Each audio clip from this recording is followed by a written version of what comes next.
પ્રિય દર્શક મિત્રો, સ્તવન બાઇબલ અભ્યાસમાં આપ સર્વનું સ્વાગત કરું છું. ગત અભ્યાસમાં આપણે જોયું કે બાઇબલ વાંચતા પહેલાં પ્રાર્થના કરો, પછી બાઇબલ વાંચો, તે પછી તેનો અભ્યાસ કરો. આજે આપણે જોઈશું કે બાઇબલને વાંચ્યા બાદ તેનું મનન કેવી રીતે કરવું જોઈએ અને મનન કરવાથી મને શું લાભ થાય છે. શું તે મારી આત્મિક વૃદ્ધિમાં મને મદદ કરશે? શું મારા દૈનિક જીવનમાં તે ઉપયોગી થશે? તેને આધીન થવાથી મારા જીવનમાં શું ફેરફાર આવી શકે? મિત્રો, આવા પ્રશ્નો તમને પણ થતા હશે. તો તમારા પ્રશ્નોનો જવાબ આજના બાઇબલ અભ્યાસ દ્વારા તમે મેળવી શકો છો. તેથી અમારા બાઇબલ અભ્યાસમાં જોડાયેલા રહેશો. તો ચાલો આજના અભ્યાસમાં આગળ વધીએ.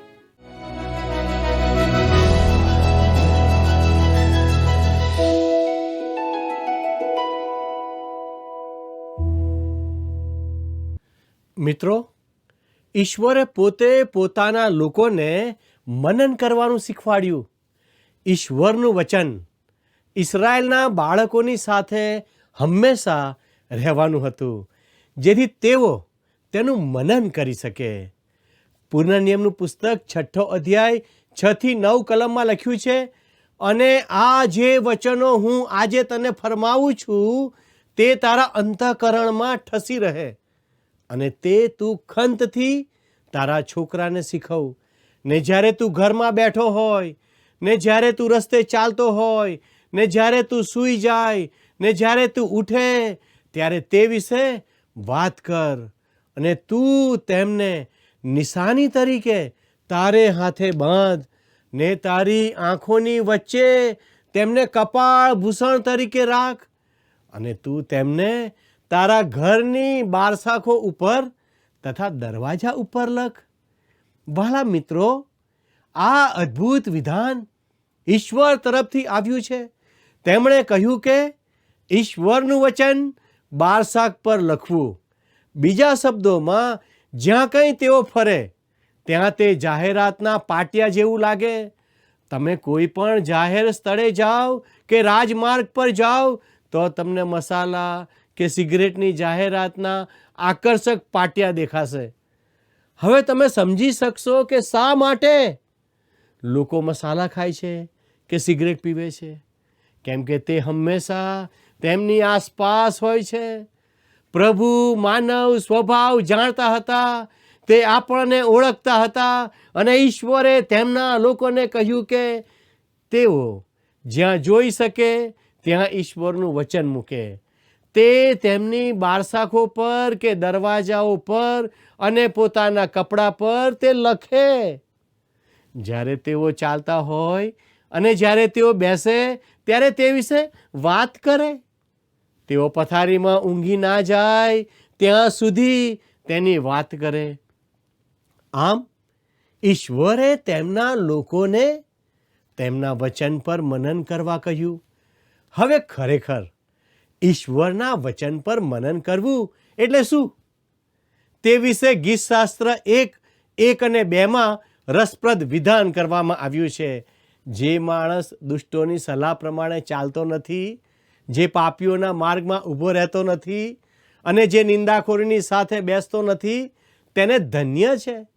પણ યહોવાના નિયમશાસ્ત્રથી તે હર્ષ પામે છે, અને રાત દિવસ તે તેના નિયમશાસ્ત્રનું મનન કરે છે. વહાલા દર્શક મિત્રો, મનન કરવું એટલે સતત યાદ કરવું, મનમાં સ્મરણ કરવું, વારંવાર વિચાર કરવો. વાગોળવું એટલે જેમ ગાય કડપને સતત ચાવે છે તેમ સતત યાદ કરવું. મિત્રો, જ્યારે ગાય બહાર જાય છે અને ઘાસ ખાય છે, અને જ્યારે વાતાવરણ ગરમ થઈ જાય છે ત્યારે ગાય ઝાડના છાયામાં બેસીને 1-2 કલાક સુધી તે ચાવે છે. ભલા મિત્રો, મનન કરવું તે આ જ બતાવે છે. ગાયે ચરેલું ઘાસ એક ભાગમાંથી બીજા ભાગમાં લાવી તેના મોઢામાં સતત તેને ચાવે છે. આમ તે વારંવાર કરે છે. તમારે અને મારે આપણા વિચારની પ્રક્રિયામાં આ શીખવાની જરૂર છે. આપણે ઈશ્વરનું વચન મેળવવાનું છે અને તેને વાંચવાનું છે. આપણે જ્યાં કંઈ તેને જોઈ શકીએ ત્યાં તેને બહાર રાખીએ, તેના પર વિચાર કરીએ અથવા મનન કરીએ. વાલા દર્શક મિત્રો, ડૉક્ટર હેરી આયર્નસાઇડ નામની વ્યક્તિ કહે છે કે તેમણે બાઇબલમાંથી ગીતના પુસ્તક પર સંદેશો સાંભળ્યો, પણ તેમને સંતોષ થયો નહીં. તેથી તેમણે ગીતોનું ગીત ફરીથી વાંચ્યું અને ઘૂંટણીએ પડીને ઈશ્વરને વિનંતી કરી કે તે સમજવાની તેમને સમજણ મળે. આવું તેમણે વારંવાર કર્યું. અલબત્ત તેમણે દિવસો અને મહિનાઓ સુધી તે પ્રમાણે કર્યું. છેવટે ગીતના પુસ્તકમાંથી તેમને નવો પ્રકાશ મળ્યો. ભાલાઓ, ડૉક્ટર આયર્નસાઇડના અર્થઘટનને મેં 2 કારણોસર મહત્ત્વ આપ્યું છે. મેં જે પણ અર્થઘટનો સાંભળ્યા તેમાંથી સૌથી વધુ તેણે મારા હૃદય અને મનને સંતોષ આપ્યો.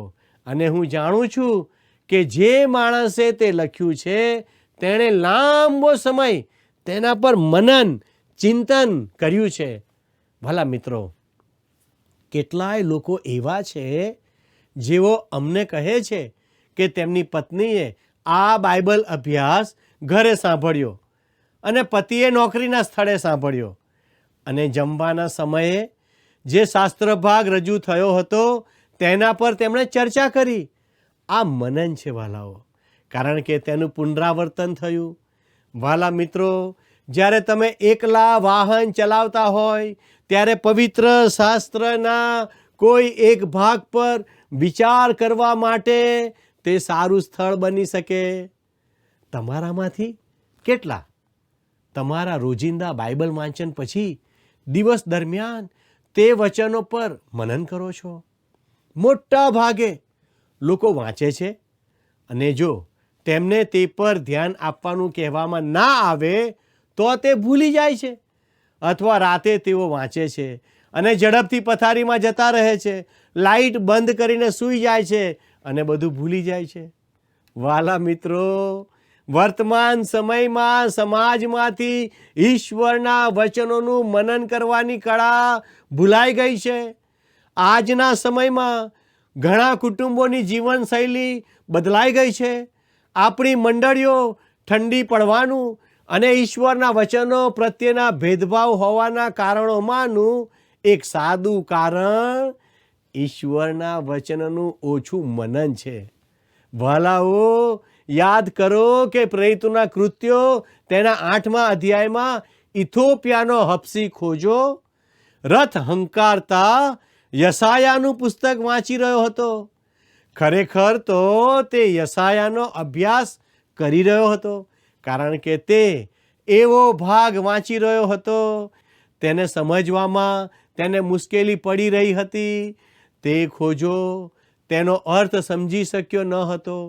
મિત્રો, અહીં એક માણસ છે જે વાંચી રહ્યો છે, અભ્યાસ કરી રહ્યો છે અને ઈશ્વરનો આત્મા તેની સામે ઈશ્વરનું વચન ખુલ્લું કરવાનો છે. તે જ કારણસર પવિત્ર આત્મા ફિલિપને તે હબસી ખોજા પાસે તે અધ્યાયનો ખુલાસો કરવા લાવ્યા. તેણે તેની સામે નવી દુનિયા ખોલી અને તેણે ઈસુ ખ્રિસ્તને ઓળખ્યા. મિત્રો, ત્યાં લખવામાં આવ્યું છે કે તે હબસી ખોજો આનંદ કરતો કરતો પોતાને માર્ગે ગયો. કઈ બાબતે તેને આનંદ આપ્યો? તે તો ઈશ્વરના પવિત્ર વચનોનું મનન કરી રહ્યો હતો. તે સમયે તે યશાયાનો 53મો અધ્યાય વારંવાર વાંચી રહ્યો હતો. ભાલા મિત્રો, જે ઘેટાને હલવાન તરીકે વધ કરવામાં લાવવામાં આવ્યું તે વિશે શું તમે ક્યારેય મનન કર્યું છે? તે કોણ હતો? તે તો સ્વર્ગમાંથી ઉતરી આવ્યા અને પોતાને આપણી સાથે ઓળખાવ્યા. જેઓ ઘેટાની જેમ પોતપોતાને માર્ગે વળી ગયા અને ભટકી ગયા હતા. પ્રભુએ આપણા સર્વના પાપનો ભાર પોતાની ખાંદ પર મૂક્યો. શું તમે આ બાબતો પર કદી મનન કરો છો? પેલા હબસી ખોજાએ તેમ કર્યું, તે પછી તેણે શું કર્યું તે હંમેશા કલ્પનાનો વિષય રહ્યો છે. પરંતુ મિત્રો, પ્રણાલિકા એવું કહે છે કે હબસી ખોજો પોતાના વતનમાં પાછો ગયો અને મંડળીની સ્થાપના કરી. જો કે સૌથી રસપ્રદ બાબત તે છે કે તે આનંદ કરતો કરતો પોતાના માર્ગે ગયો. તે આપણને બતાવે છે કે તે ઈશ્વરના વચનનું મનન કરતો હતો.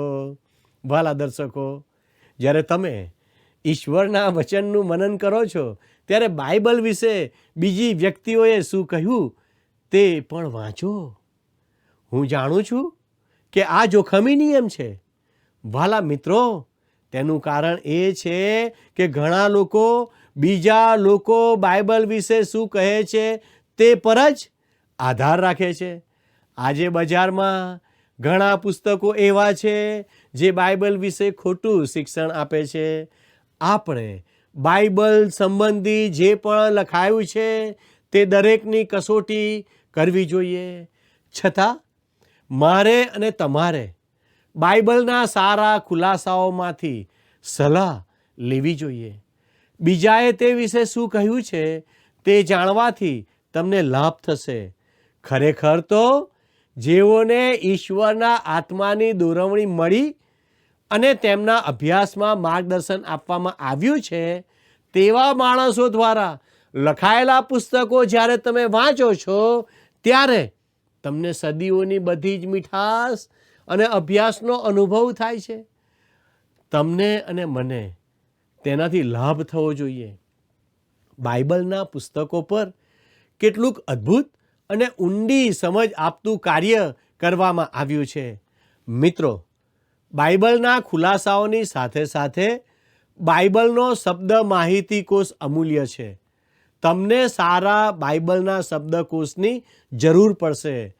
હું રેવરન દીપસિંહ રામાભાઈનો પવિત્ર શાસ્ત્રનો વિશેષ નામકોશ અને રેવરન રામસિંહ કહાનદાસનો પવિત્ર શાસ્ત્રનો અભ્યાસીની ભલામણ કરું છું. બાઇબલના દરેક શિક્ષક અને સુવાર્તાના સેવક પાસે તે અભ્યાસ કરે તેવા પુસ્તકો હોવા જોઈએ, કારણ કે તેમની તેને જરૂર છે. કોઈકે પૂછ્યું, શું તેણે બીજા કોઈએ લખેલું શબ્દસહ રજૂ કરવું જોઈએ? ના ના ના. જો તે લેખક વિશે ના જણાવે તો તેણે તેવું ક્યારેય ના કરવું જોઈએ. પણ બીજાઓએ જે લખ્યું છે તેનો ઉપયોગ કરવાનો તેને સંપૂર્ણ અધિકાર છે. તમે બીજાનું લખેલું વાંચો, પણ તેને તમારી રીતે અને તમારા શબ્દોમાં વ્યક્ત કરો. તેવું કરવાનો તમને સંપૂર્ણ અધિકાર છે. વચનનો બીજાએ કરેલા અભ્યાસનો લાભ લો. પવિત્ર શાસ્ત્ર બાઇબલની સમજ અને અભ્યાસ માટે તેની આધીનતા જરૂરી છે. ઇબ્રાહિમ તેનું ઉદાહરણ છે. ઈશ્વરે તેને ખાલદીઓના ઉર દેશમાંથી વચનના દેશમાં જવા દર્શન આપ્યું. પણ જ્યારે દુકાળ પડ્યો ત્યારે ઇબ્રાહિમ મિસરમાં નાસી ગયો અને તે સમયમાં ઈશ્વરે તેની સાથે વાત કરી નહીં. જ્યારે ઇબ્રાહિમ ત્યાંથી દેશમાં પાછો આવ્યો ત્યાર પછી જ ઈશ્વરે તેને ફરીથી દર્શન આપ્યું. શા માટે? કેમ કે તે સમયે તેનામાં આધીનતાનો અભાવ હતો. જ્યાં સુધી ઇબ્રાહિમે ઈશ્વરે તેને જે પ્રગટ કર્યું હતું તેનું પાલન ન કર્યું ત્યાં સુધી ઈશ્વર તેને કોઈ નવું સત્ય આપવા તૈયાર ન હતા. વાલા મિત્રો, આપણી સાથે પણ તેવું જ બને છે. જ્યારે આપણે ઈશ્વરને સંપૂર્ણ રીતે આધીન થઈએ છીએ ત્યારે ઈશ્વર આપણી સામે નવું સત્ય ખુલ્લું કરે છે.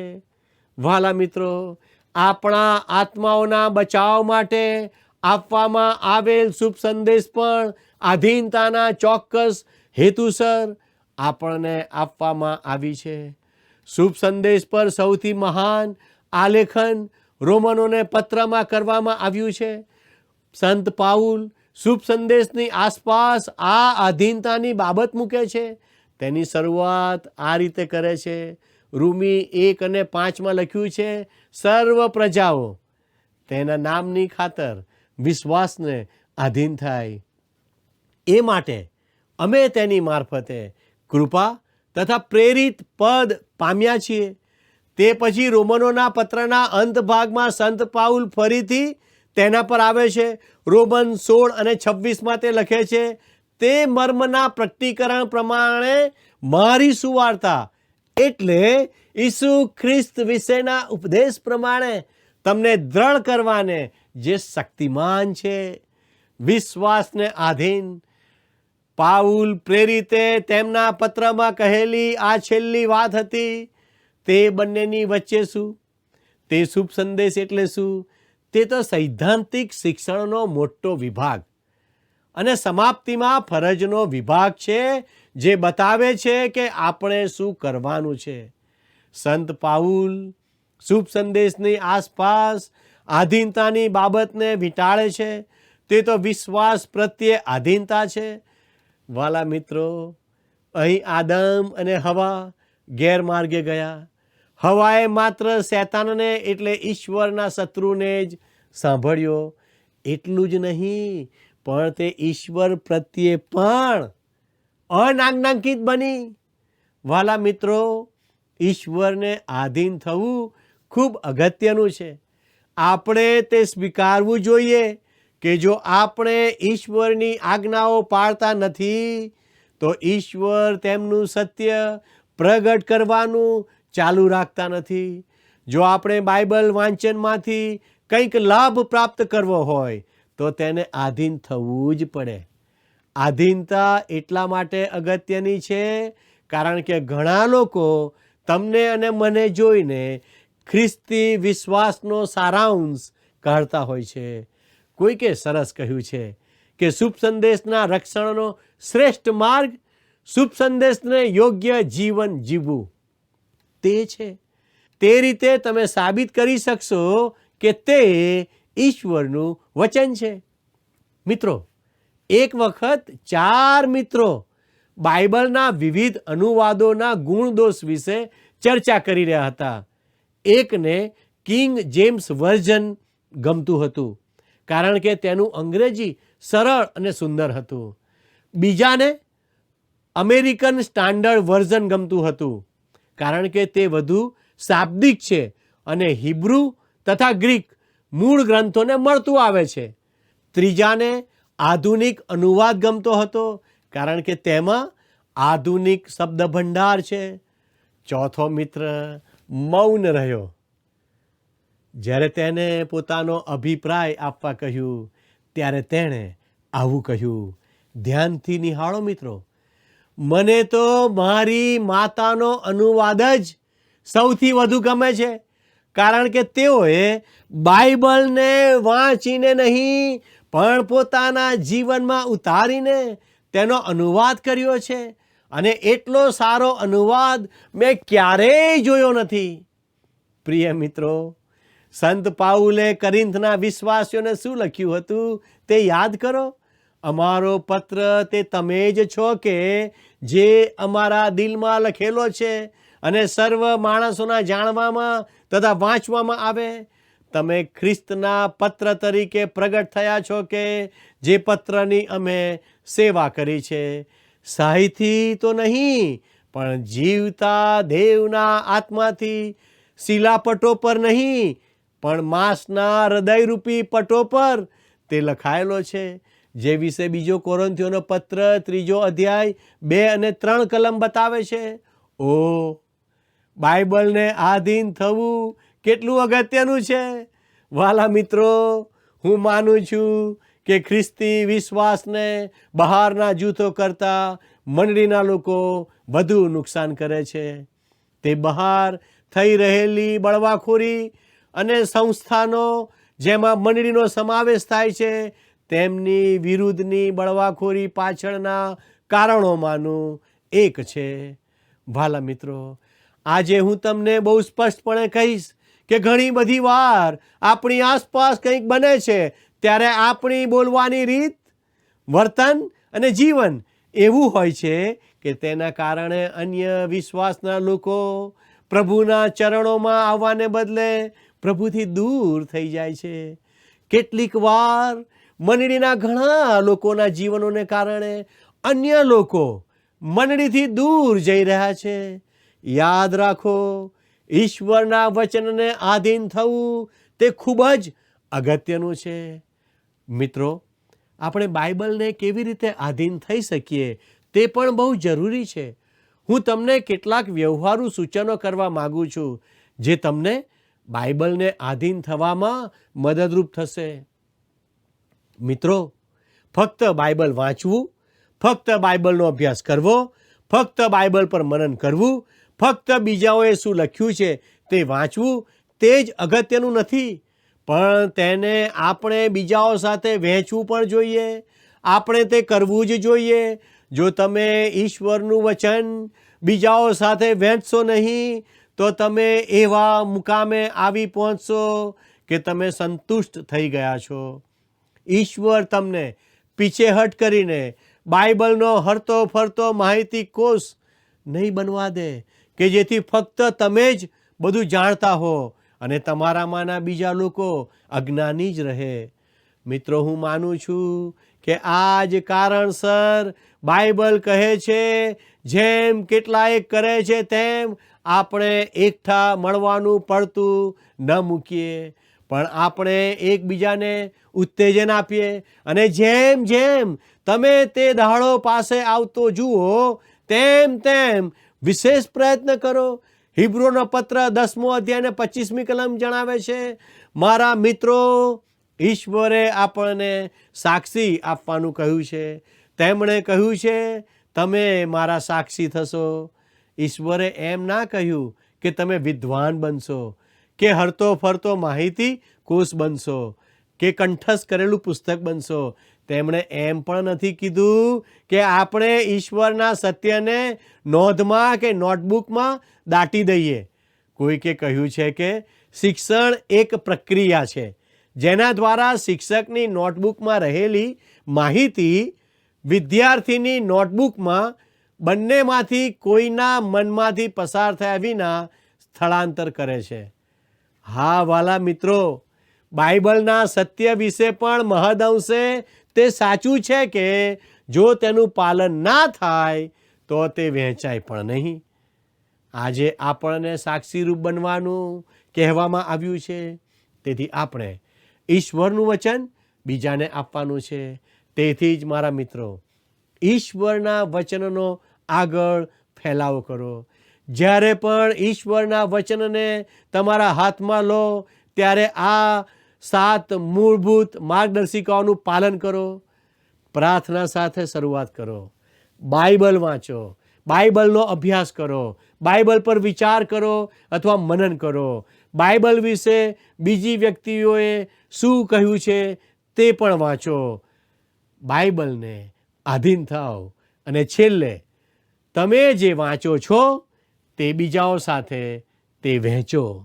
પ્રિય મિત્રો, બાઇબલ અભ્યાસની માર્ગદર્શિકાની શ્રેણીને આપણે અહીં સમાપ્ત કરીએ છીએ. મને આશા છે કે હવે પછી જ્યારે પણ તમે તમારું બાઇબલ વાંચશો ત્યારે આ બાબતોને યાદ રાખીને તેનો અમલ કરશો. જો તમે આ રીતે ઈશ્વરના વચનોનો અભ્યાસ કરશો તો તમે તેમાંથી ઘણું બધું શીખી શકશો અને ઈશ્વરના વચનને સારી રીતે સમજી શકશો. તેથી પૂરો સમય લઈને અને ધ્યાનપૂર્વક તમારું બાઇબલ વાંચો. ઈશ્વર સાથે અર્થપૂર્ણ સમય પસાર કરો અને ઈશ્વરના આશીર્વાદોનો અનુભવ કરો. ઈશ્વર આપને આશીષ આપે. આમેન. મારા પ્રશ્નોનો જવાબ તું, મારી મૂંઝવણનો ઉકેલ તું. મારા પ્રશ્નોનો જવાબ તું, મારી મૂંઝવણનો ઉકેલ તું. મારો ભરોસો તુજ પર રાખીશ હું. બીક લાગે ત્યારે તુજને શોધીશ હું. તારી સ્તુતિ હું કરું નિરંતર, તારું જ મહિમા હો સદા.